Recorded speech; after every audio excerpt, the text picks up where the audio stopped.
The following episode may contain inappropriate material. Listener discretion is advised.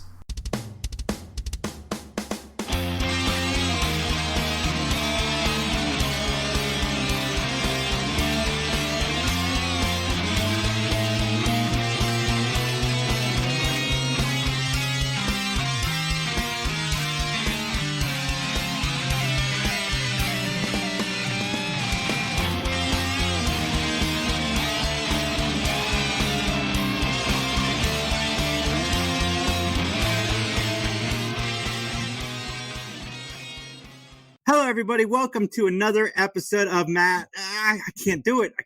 We got a thing. I got a thing in the mail from somebody that John and I used to know, and he says that John may have been implicated in a murder. And I can't put up this front anymore. We gotta take it head on, John. I gotta talk to you about it. What is happening? Jason, there was no girl. No girl. How many times do we hear that phrase in this episode, by the way? Not enough. Not enough. No, everybody, seriously, welcome to Mattalk. We are here to chat with everyone about Mattalk. Yeah. Well, Mattalk and Matlock. That's right. We'll be doing a little bit of both. Yeah, man. Before we jump into it, how are things with you? They're good, man. I can't complain. Life is rocking. I'm a podcasting maniac right now. I've been doing shows every day, back to recording interviews. I'm slowly starting to teach myself how to edit. And no, I'm not using the Adobe that we pay for because you and Justin are signed in. So I'm teaching myself how to edit within YouTube. And I found that the YouTube editing is good if you're making shorts. It's very shorts friendly. So I'm really digging that. I said something on the Three Geeks podcast. I was like, I'm going to take that out. So I taught myself how to use the YouTube editing software for that. And it was fun.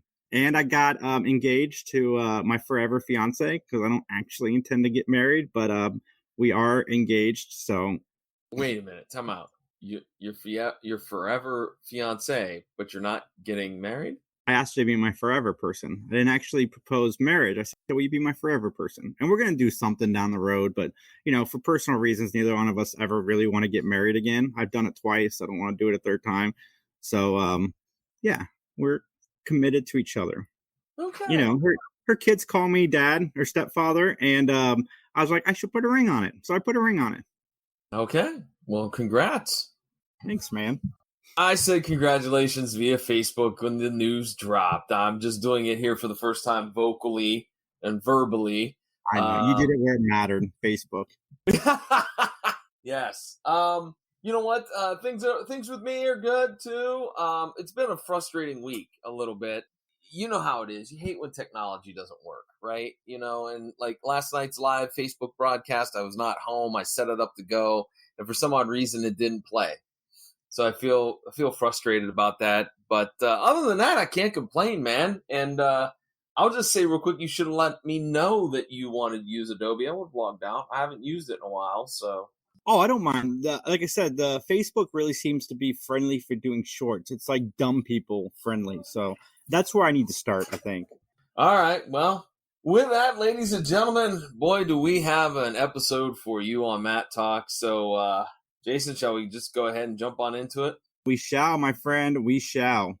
All right, then it's time for our opening statements. The episode's title is The Buddies, and it was released on December 12th, 1989. That's its original air date. And we have a couple of individuals that we need to highlight as guest stars. Let's start with the first, Hugh Gillen. He will be playing the role of Assemblyman Bud Carlson. Now, for those of you that may not know what an assemblyman is, it's a political office. I think it's something quite like a state senator or state representative. You may also know him from several other roles. And Jason, see if you detect a theme here. First off, he was the mayor in Back to the Future 3. He was Sheriff Hunt in Psycho 2 and Psycho 3. That's why he looked familiar. See, I wish I did all this stuff that you do, John, because this guy looked so familiar during this episode. It was driving me crazy. He was also the sheriff in Elvira, Mistress of the Dark. He was Sheriff Roland in the show V, and he was the sheriff on an episode of the A-Team. So have we picked up that he's kind of typecast as playing the sheriff?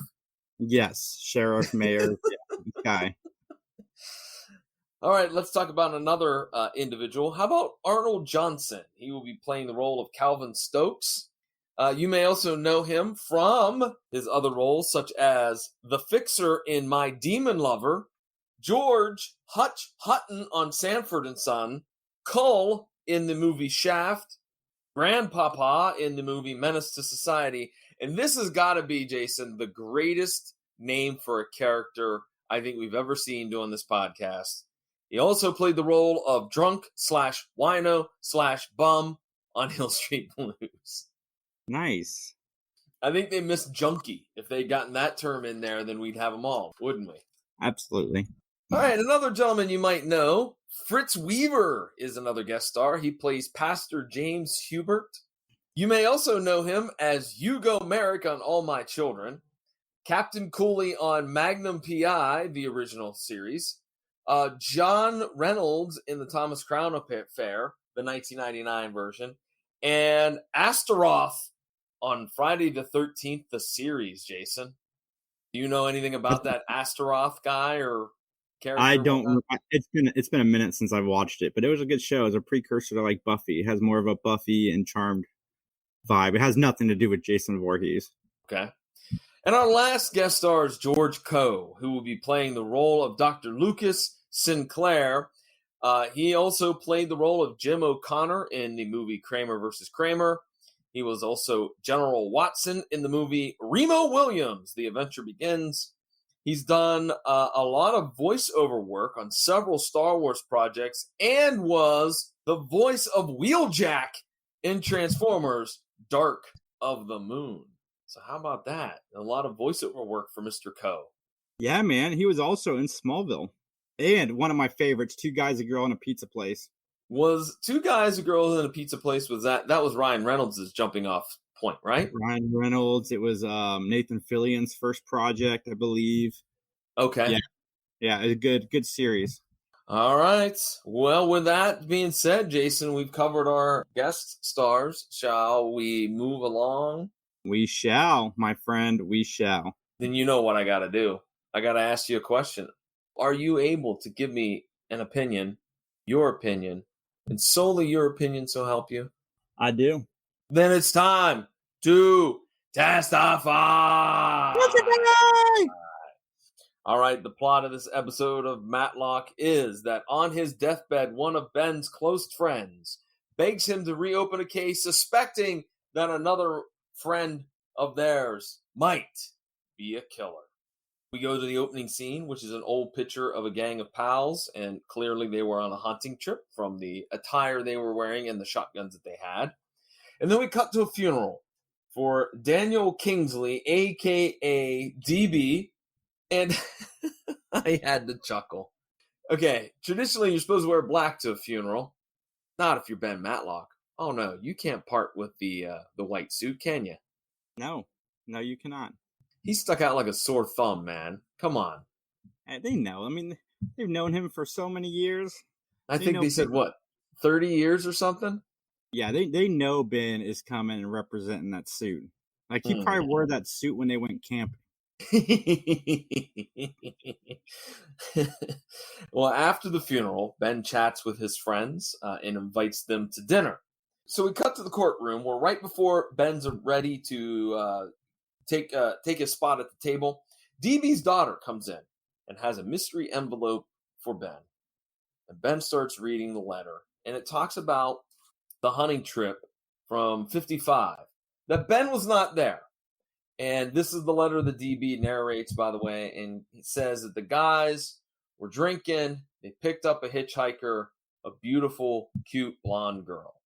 DB left because he didn't want any part of what was going to go down, and I guess that it's inferred, and I don't know, Jason, you tell me what you think, but I got the feeling that it was inferred that there was some sexual assault that went on there between the remaining gentleman and the hitchhiker. Am I wrong by saying that? Oh, that wasn't inferred, man. That was like, if it was inferred, then it was one of the most obvious inferrations ever. They were not Okay. subtle about it. I mean, you saw the thing; they were like pulling on her and stuff. It's like, Yeah, let's yeah. relax. Let's relax a little bit, guys. Let's calm it down a little bit. There's even a newspaper clipping in the envelope about the girl's death. And by the way, I had to write this down, this quote, because I was literally shocked that this made air in 1989. In the newspaper article, it says, and I quote, authorities arrested some poor black, end quote. I was I very mean, taken aback by that. it's to the point. It could have No, been I, worse. I get it. Look, I just felt like some poor black was very harsh to use those words to describe the man who eventually will be convicted of the crime on really shoddy evidence. And I was taken aback by that because again, it's 1989. I don't think that flew back then. It certainly wouldn't fly now. Yeah. No, I don't know. Well, DB begs in the letter for Ben to pursue this case. So we cut to a scene in Ben's office where Conrad stops by. What is Conrad so proud of, Jason? His business cards. I mean, we know that was a thing in the 80s if you've seen American Psycho. He's very, very happy with these business cards. He Yeah, really loves them. like, have you seen American Psycho? I have. It's like a 5-minute scene dedicated to their business cards. I know. That's totally an 80s thing. Absolutely. Do people still? I guess they do still hand out business cards. Like, it's, to me, it just seems so like unnecessary these days because all you do is put the phone number in your phone. Do you know that I forget what comic book convention I was at, but I was talking to an independent creator. They actually have a credit card that has a QR code on it, and they just let you, hey, snap this, and that's all their information. They don't need a business card. I was like, wow, that's really ingenious. Yeah, I need to get a link tree. You just reminded me. Thank you. Oh, you're welcome. Anyways, so Ben asked Conrad, can you go and interview this Calvin Stokes? So we cut to a scene where Ben shows up and he's going to have dinner with his friends. And Ben shares the letter with the others. And they kind of all scoff at the letter. In fact, Dr. Sinclair says, look, man, DB was so sick towards the end. We had him on a lot of medicine, man, a lot of morphine, a lot of painkillers. He had no idea what he was saying. All right. But Ben says that he's got to do it because he feels it's DB's dying wish. He's got to do it. So we cut back to a scene where Conrad talks to Ben and says he found Calvin.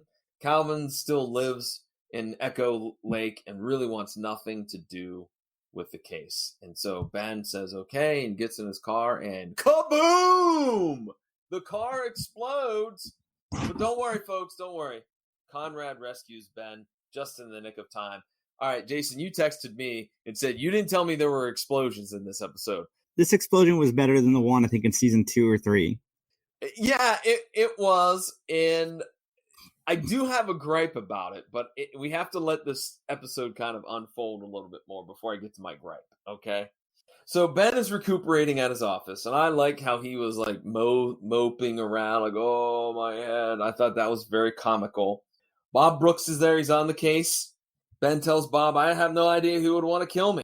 But Conrad says, hey, man, I'm on the case. I'm going to find who did this. I'm going to find out who the bomb maker is. I guarantee you, Ben, Conrad believes that this bomb is connected to the case of DB and those other hooligans. So apparently, Ben heals up pretty quickly because it seems like only a day or two has passed, and he's interviewing Calvin Stokes. And Calvin is not 100% behind reopening this case or anything. Even though he did 20 years in prison, he got out, he's got a job, he's very, very worried about people finding out about it and losing his job or having to move or all that jazz, which I imagine would be a big concern for somebody that just got out of jail. Calvin walks Ben through the woods to kind of map out what indeed happened, and I guess the big thing is there were gloves that apparently Calvin claims he found, and he didn't realize that there was blood all over them. And then he found the dead body. And at the time of that, the cops came. They saw him over top of the dead body with the bloody gloves. All right, so far, Jason, any comments, any thoughts so far in this first part? No offense, but you're an African American man in the 80s, and you're going to touch the dead body with the blood on it. And it just, I've already got issues with touching the bodies, but like you would think you'd be extra cautious, especially in those scenarios, a white woman. But don't touch the body, folks. Like if you happen to be unfortunate enough to be at the scene of a crime, don't touch the body. Don't touch anything. Back up slowly, grab your cell phone, and call the police. It doesn't matter your race, your ethnicity, your gender. It doesn't matter. Don't touch the body. If you learn nothing from us, Don't leave even go in the everything room alone. if you can help it. Like back up slowly and make the least amount of impact on that room as possible, because you don't want to be accused of the crime. Yeah, absolutely. All right, so Ben goes to interview Bud Carson, and Bud has goals to go to Washington, D.C. and be a big-time politician. Bud restates that there's no girl there. But Ben theorizes that his pals had to kill the girl to protect their reputations. Okay, I find that to be a little bit far-fetched. I think that even in 1989, if you had enough stroke, I think people could make things disappear. Now, I know we don't get any like backstory about how wealthy or how connected Bud or Lucas's family was, but I feel like they didn't necessarily have to kill her. What say you, Jason? No, I mean I can't believe Ben's hanging out with people that are capable of molestation and is that the right Yeah. word for that? Sexual assault, I Well, guess is a better sexual word for assault, that. but yeah. And murder. Like, man, they go from one extreme to the next, don't they? Yeah, I agree. Bud claims that he was not drinking, but Ben's like, no, no, no, no, no. This photo here says otherwise, my friend, because there's the flask right in your hand. So we cut to a scene where Ben interviews Pastor James Hubert. Again, Pastor James says what 2 words? No girl. But as Ben pointed out, hey man, you had a lot on the line because, there's a possible TV deal for your church. So you would have motive for burying the tale, not so much being involved in the murder, but covering it up. And then what do you know? The 3 pals are talking about the case in a sauna. And Ben just walks into the sauna and catches the tail end of the conversation. I just want to say one thing real quickly. Kudos to the actor that played Bud and to the actor that played Lucas. Because you know what?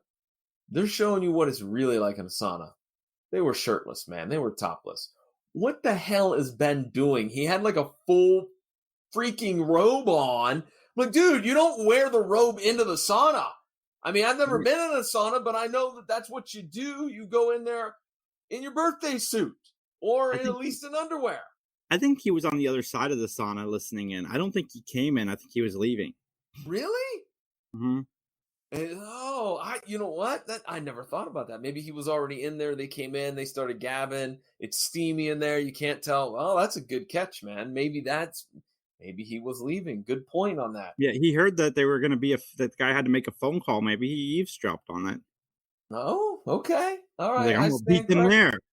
Is a sauna just old men sweating? Like, do young people go to the saunas?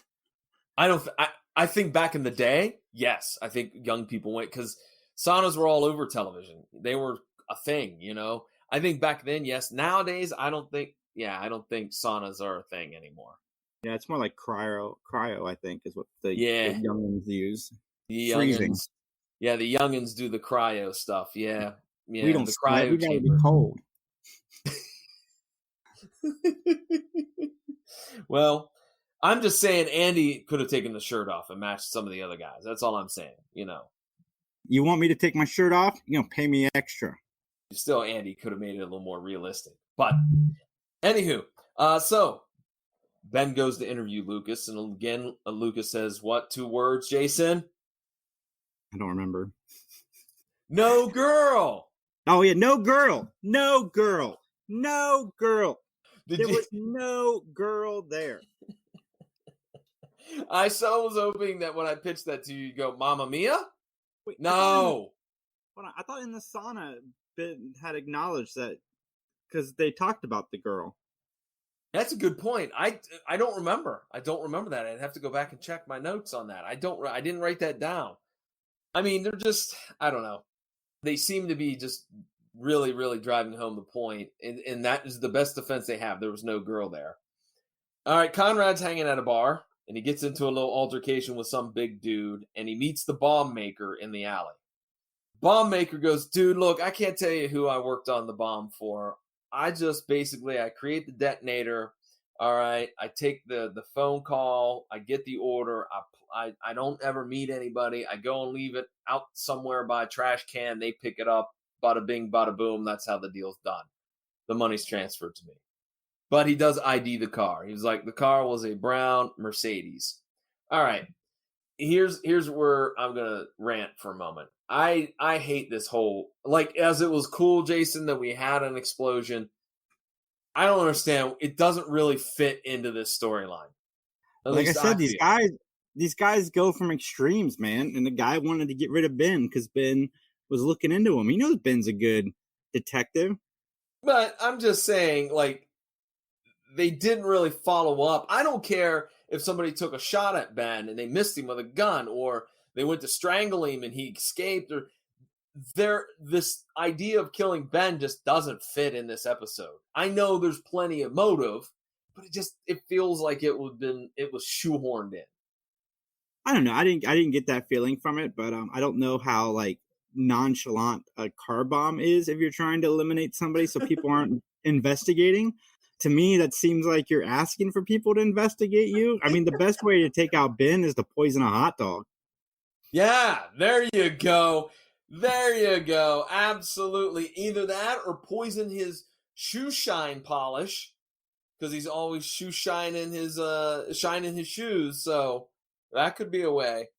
Any other ways that we could off Ben Hey, Don Knotts to annoy him. to death? Yeah, well, that's true. All right, so we find out that the brown Mercedes is actually Lucas's car. Conrad and Lucas argue about whether he was involved in the bomb or not. But Lucas goes, anybody could have taken my car because everybody knows, at least all my friends know, there's a spare key hidden up in the wheel well. Now, some younger folks are probably like, why would you do that? Well, I don't know about you, Jason, but I know that my parents had like the little magnetic box that had the extra key up in the fender well. Did yours? Not in that particular spot, but yeah, they had one. Okay.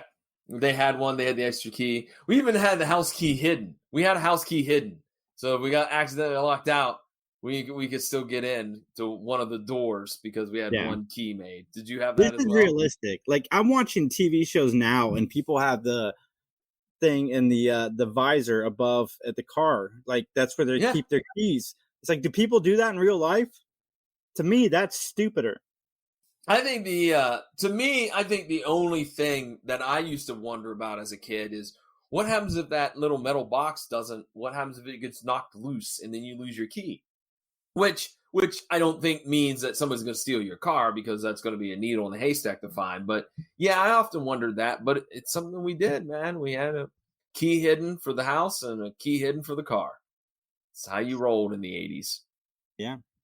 So we go back to a meeting between Bud and Ben, and Bud is outraged that Ben thinks that he's a suspect in the bombing. And so Ben's like, but Lucas told us everything.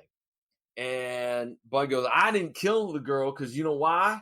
Because I'm a low-down, dirty thief and a card shark on top of that. Because he shows how he gimmicked and marked the cards so that whoever got the ace of spades would have to kill the girl. He wasn't going to get the ace of spades because, again, he marked the cards and he was manipulating the deck. Let's go back to the courtroom where Ben is trying to, I guess, get the conviction thrown out for Calvin. In the process of doing that, he's trying to get one of his friends convicted, I suppose. So Pastor James is on the stand, and he says that DB is right. All right. The girl threatened to tell. She ran, and the other guys followed her. They caught her, and they locked her up in the shed until they could figure out how to deal with her. And again, they came up with the best answer: kill her. Now, my point was this. I was thinking, and Jason, maybe you're a horror movie fan, so you can maybe help me out with this. Sure. You got to have a certain set of balls to kill somebody. You got to have a spine, right? You got to have the ability. Who of those three had the ability? I mean, they wouldn't have nerves of steel to kill this girl. How are they going to kill her too? Right? Like, are they going to shoot her with a shotgun? Because that makes the most sense and would take just a few seconds. You could be man enough, so to speak, to pull that trigger, right? Mm-hmm. But am I totally off base by this kind of ideal that you got to have a certain personality to be able to do it? And these three chumps, they don't have the personality. No. I kind of knew who did it because of the one who had the most to lose. Oh, so you already predicted that. Okay, well, we'll see here in a few minutes. The ace of spades is what the pastor drew. I was hoping you were going to make a Motorhead joke. The ace of spades! The ace of spades! Anywho, so the pastor goes to the shed, and he can't do it, man. He can't do it. He cannot kill the girl. She runs away. All right? And so he let her go. Now, again, my question is this. Why keep this a secret all these years? I mean, Right? clearly the pastor didn't have much to lose. I mean, sure, he probably maybe would have gotten some trouble for maybe some kidnapping or some other related charges, but he didn't kill her. Yeah. I don't know. I thought that was silly too. Yeah. Again, I like explain some of this stuff a little bit more, and I think this episode would be really solid as I just tipped my hand a little bit. But I mean, thinking about it, he probably thought one of his friends might have done it, which would have implicated him too. Because who else is going to kill her? I know, but I'm just saying, better one of them than you. All right, they were loyal. So we cut to a scene where Calvin Stokes is super mad that the trial doesn't seem to be going his way, and he claims his life is ruined and all that jazz. So that leads Conrad and Ben to look over the evidence one more time, and as we know, Ben's gonna find a clue, and he does. We'll go back to the courtroom. Bud is on the stand. He's being cross-examined. The theory Ben comes up with is when Pastor James didn't kill the girl, Bud chased her down and killed her. And he's like, nah, that's not me. I didn't do it. Here comes all these photographs that Ben had. All right, because DB was a shutterbug. He was taking pictures all the time. So there's a pic of the trip that is evidence that Ben shows that the gloves that Bud was wearing were key. He was wearing the gloves when he killed the girl. But then there's a picture of Bud drinking, and he still has the gloves on, which kind of manipulates the timeline a little bit as to when things happen. Mm-hmm. DB is not in the photograph, all right, because he was supposed to be taking the photograph. That's what Bud says, but nah, says Mr. Mattalk. You had the little plunger thing, the little automatic button that they had back in the 50s to take the picture. And he did that on 2 different occasions. And that's making Bud look guilty because he can't, no. DB was there. No, because DB had left. And this is the day after you had tried to kill this girl. Or you had killed this girl, excuse me. And so you even throw in that Ben checked with the weather guy and he said that the Sunday weather was cold and sunny for that day. Okay, can I ask this question for you to hopefully answer, Jason? Mm-hmm. A, did they really keep records that far back in 1989 when it comes to the weather? And 2, can you imagine you're a weatherman at a TV station? You're just going about your day, man, watching models, making sure the high pressure, low pressure, yada, yada, yada. Here comes Ben. Ben wanting to find some information about on a certain day what the weather is. Would you not just blow your stack and just probably be like, I can't take this anymore. Get out of here, you old man. I mean, that's what I figured. I just pictured that. Like some meteorologist mind his own business and now he's smack dab in the middle of a murder case. What do you think? I don't know if they kept weather. I mean, I guess they kind of had to because we hear about it all the time. Like the weather in 1947 was this. Compared to now, this is the hottest day since 1942. So, I mean, I guess there's some record keeping.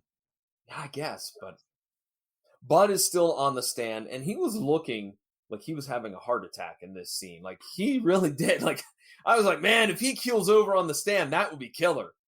Yeah, he's like, there's nothing I can do at this point. Yeah, and actually, he can do one thing, though, Jason. and that's lawyer up, of which he does. And so Yeah. Calvin is absolved of his wrongful prison sentence. Although I think he has a very big civil lawsuit coming up, because I think Calvin Stokes is going to be rich, biatch. Dude, my uncle was watching a show about wrongful convictions, and this guy had done 20 years. He gets out of prison, and they're like, here's 200 grand for your 20 years. I'd be like, F you. 20 years? You're giving me a lot more than $200,000. And you know Like, you're what? telling me that my life is worth 10 grand a year? No, Yeah, no. no. Not to sound vulgar, but go F yourself. I'm worth more than that. Hey, man, look, I mean, and it happens a lot more frequently than you think. I've watched a couple documentaries where people are wrongfully convicted, and it happens a lot more than you think. Avoid So, touching the bodies, folks. even besides that. Anyways, there's a very awkward encounter between Lucas, Pastor James, and of course, Ben Mattalk. But then Conrad and Ben, they have their little moment in the hallway reflecting on friendship, and then they're off to go to Ray Templin's place. And that concludes the episode, The Buddies. Jason, do you have any comments, statements, notes you want to give real quick? Oh, I don't think so. All right, then, ladies and gentlemen, it's time for our closing statements. This is the part of the podcast where John and I will rate the show on a gavel system. 1 gavel means that it was absolutely horrible. 5 gavels means it was amazing. Negative 10 gavels means that we quit watching the show. John, how many gavels do you give this episode? I give this episode a 4. Okay, I like the new wrinkle to Ben's character, and you've pointed it out. He is associated with some scumbag dudes, which we haven't seen, in previous years, in previous seasons, and previous episodes. So I kind of like that wrinkle. I like that the episode had a really dark tone. I mean, it was not a happy-go-lucky episode, even at the end. I thought the acting for the 4 friends was fantastic. Again, I feel like they could have removed the bomb plot because it just didn't go anywhere. We never found out who did it. I mean, so it was kind of a waste of time that I think they could have devoted to the story. And again, it would make a perfect motive to kill somebody that is, drudging up your dirty laundry. But I just felt like they could have left that alone because, again, it just didn't fit in my mind. Jason, what did you rate this show? Just because I don't want to give it the exact same rating you did, because I was going to give it a 4. I'm giving it a 4.01. This episode was very good. I didn't mind the bomb scene, which is why it gets the 0.01 extra. Coming off of the last episode we did, this was definitely a breath of fresh air, back to what we were expecting from this season of quality, and I liked it quite a bit. And again, where's Michelle? I did write that down too. No Michelle, but at least we did get Conrad. So, at least one of the co-stars was on there. But I'm really curious what she was doing this season, because she's been in one episode, maybe 2. I've lost count how few episodes she's been in, but I don't know. Yeah, that is interesting. All right, with that, Queen Holiday was in this season more than she was. All right, with that, Jason, let's talk a little bit about our podcasting projects before we wrap things up. Tell us, what's going on with the 3 Geeks, man? We're live Sundays at 7. We had a really good conversation with Joshua Schubart. We also had Sturdy, my co-host on Scary Snobs, and Dan Mastershake join us for that episode. But Joshua really broke down what the writer's strike means and what's happening. So definitely go check that out. Long and short of it, for example, the show Suits is the biggest stream show in the last month or so. And it's essentially a syndication deal where, it's already aired and they're just playing reruns. Nobody got paid for that show. Like, anybody that worked on that show has gotten no money for that deal, which blows my mind that it could be so popular and nobody's making money for it. That's part of what the strike is about. So definitely go back, listen to it, and hear what's happening and why these actors are upset, because they got some legitimate concerns. Hey, can I just correct you? Did you say that you are live Sunday nights? Saturdays at 7. Okay, just wanted to make sure. There you go. I got you back, bro. All right, myself, the PVD Cast is my own personal podcasting project. This week's episode, I was excited and Also a little embarrassed that I drug my feet on this, but it's about my trip to PowerCon, ladies and gentlemen. A great toy convention. I loved it. It was fun. Available at all those podcasting outlets or at pvdcast.com. And also don't forget about our wonderful project, the Larry Hankin Stories. It's patreon.com/Larry Hankin, where you can get all kinds of cool content, behind the scenes stories from Larry about his time in Hollywood, his personal life, et cetera, et cetera. So that you need to check out. Again, patreon.com/Larry Hankin. All right, Jason, with that, should we get on out of here, sir? We shall. Everybody have a great day. All right. And as they say in court, nothing further.